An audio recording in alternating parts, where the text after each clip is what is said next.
A battery of the EMF 16 volt, एक battery है जिसका ईएमएफ 16 वोल्ट है, ठीक है। एंड इंटरनल रेजिस्टेंस उस बैटरी का कितना है, 2 ओम का है बेटे। एक बैटरी बनाओ आप और इंटरनल रेजिस्टेंस उसी के साथ बना लो आप। ये E इज इक्वल टू कितना है, 16 वोल्ट का है ये, वोल्ट का, और इंटरनल रेजिस्टेंस 2 ओम का है।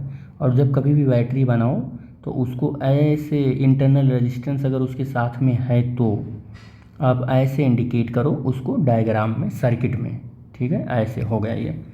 कह रहा है कनेक्टेड है 2 रेजिस्टेंस से, एक 3 ओम का है, एक 6 ओम का है, और कनेक्टेड कैसे है, पैरेलल में। तो अगर यहाँ पर मैं दिखाऊं कि ऐसे अपने पास ये सर्किट है और एक रेजिस्टेंस ये है, एक रेजिस्टेंस ये है,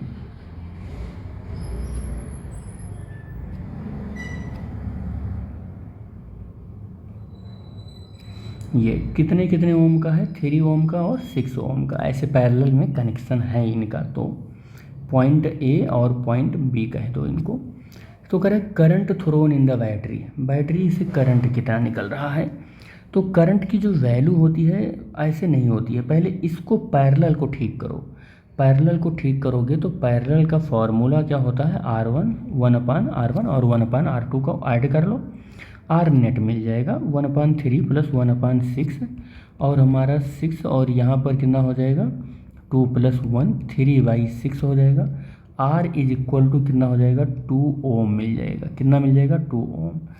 तो हमने ये देखा इन दोनों को कंबाइंड कर लिया, तो कंबाइंड करने के बाद ये 2 ओम बन चुका है और ये सर्किट से अब कनेक्ट होगा। तो सर्किट से कुछ इस तरीके से कनेक्ट होगा,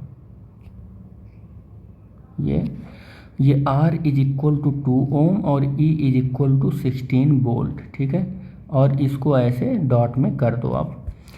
अब आप आई नेट अगर कैलकुलेट करोगे तो E/R नेट हो जाएगा, कितना हो जाएगा, R नेट हो जाएगा, R नेट हो जाएगा।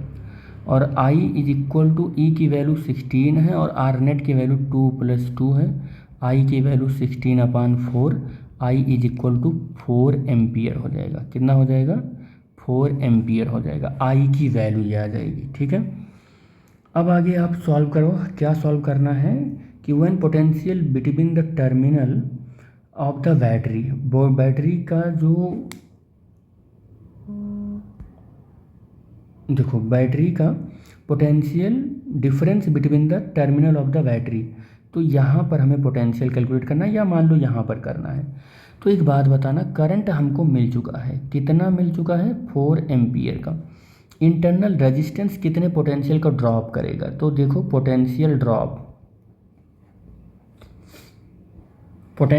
स्मॉल v से रिप्रेजेंट करते हैं, आई नेट लिखते हैं और इंटरनल रेजिस्टेंस को स्मॉल r से लिखते हैं। तो पोटेंशियल ड्रॉप आई नेट कितना है 4 का है, स्मॉल r की वैल्यू 2 है।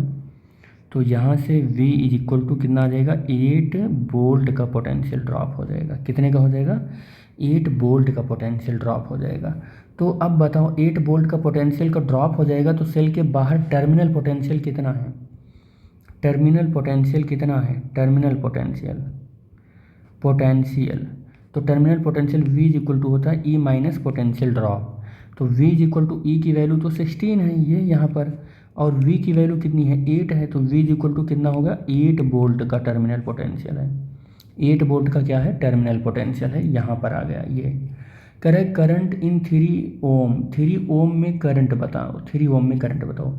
यहाँ का करंट बताना है तो ओम सला लगा दो, यहाँ का ओम सला लगा दो, v equal to IR। v तो हमें मिल ही गया, v हमको मिल गया, कितना v मिला है अभी अभी कैलकुलेट किया 8 वोल्ट, कितना 8 वोल्ट मिल गया है, ठीक है। तो हमें मिल गया 8 मिल गया, I हमको कैलकुलेट करना है, यहाँ पर R की वैल्यू 3 है। तो I की वैल्यू आपको कैलकुलेट करने में देर नहीं लगनी चाहिए, 8/3 एम्पियर या 2.66 एम्पियर आ गया, ठीक है। तो यहाँ पर D की वैल्यू क्या कह रहा है कि करंट इन 6 ओम, इस वाले में बताओ करंट, तो यहाँ पर V/R फिर से लगा दो, V की वैल्यू वही 8 है और R की वैल्यू 6 है, 4/3 फिर से 1.3333 एम्पियर आ जाएगा, राउंड ऑफ कर लो तो 1.34 एम्पियर लिख सकते हो आप इसको, बस सॉल्व हो गया।